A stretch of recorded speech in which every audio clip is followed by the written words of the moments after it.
Bonjour à tous. Je tenais à m'adresser à vous à l'occasion de cette dernière séance du Forum international 2020 de Planète A pour saluer le formidable travail accompli. Au cours des précédents échanges, vous avez esquissé des pistes, proposé des solutions pour accroître l'autonomie alimentaire des Européens, renforcer le dynamisme économique des territoires et protéger notre environnement.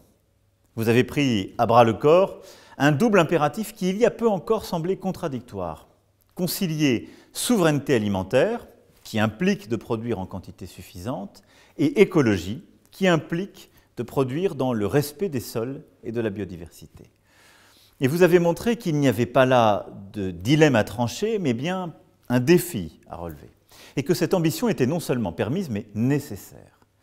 Vos réflexions s'inscrivent en complète résonance avec l'actualité.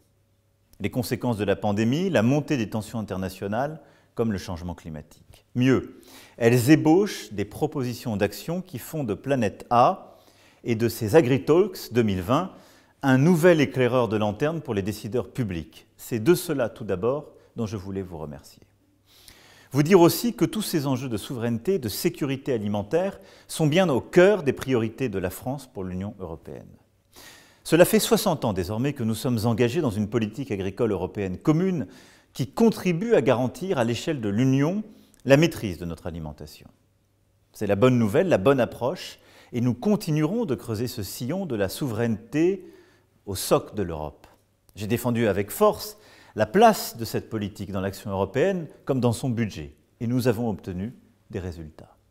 Nous défendons depuis longtemps dans les accords commerciaux des règles garantissant le respect de nos préférences collectives en matière sanitaire et de plus en plus en matière environnementale pour mettre en cohérence notre agenda commercial avec notre agenda productif européen et national.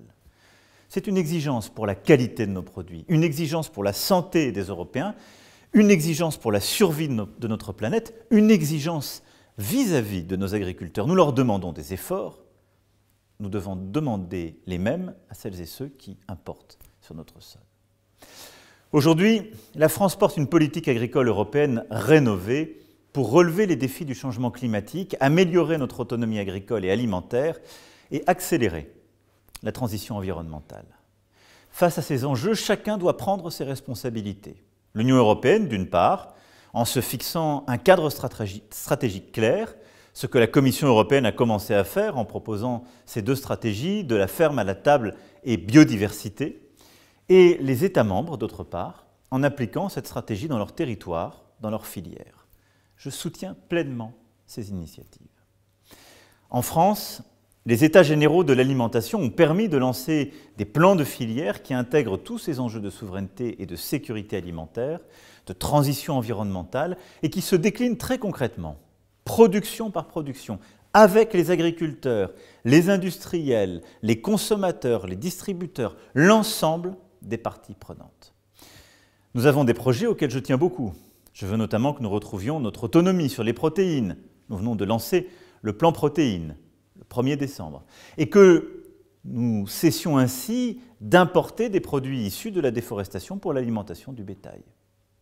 Cette stratégie, annoncée par le ministre de l'Agriculture et de l'Alimentation ce 1er décembre, qui soutient le développement des cultures riches en protéines et des fourrages pour l'alimentation animale et pour l'alimentation humaine, est un pilier de cette stratégie qui réconcilie notre souveraineté et notre lutte pour la biodiversité contre le réchauffement de la planète. Cette stratégie est dotée de 100 millions d'euros dans le plan de relance et elle va maintenant se déployer. De même, la France a été à l'initiative de la démarche internationale 4 pour 1000 sur les sols et le stockage du carbone dans les sols. Il nous faut exploiter en effet le potentiel des sols agricoles dans la lutte contre le dérèglement climatique. Et bien souvent, nous avions oublié ce formidable potentiel qui a été avec des trésors d'énergie, d'innovation, développés par nos agriculteurs, nos organisations sur le terrain. Aujourd'hui, vos échanges portaient sur les liens entre la santé des hommes, des animaux et des écosystèmes. Cette chaîne biologique qui structure la santé du vivant et dont les agriculteurs sont les garants.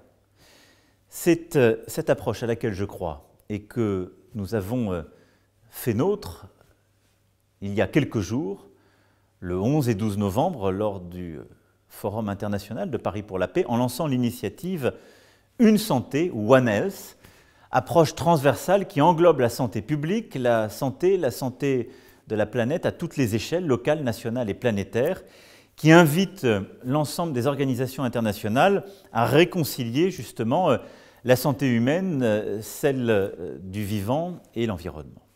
La pandémie mondiale est une sonnette d'alarme qui nous rappelle cruellement que ces enjeux doivent être envisagés à l'échelle d'une coopération internationale.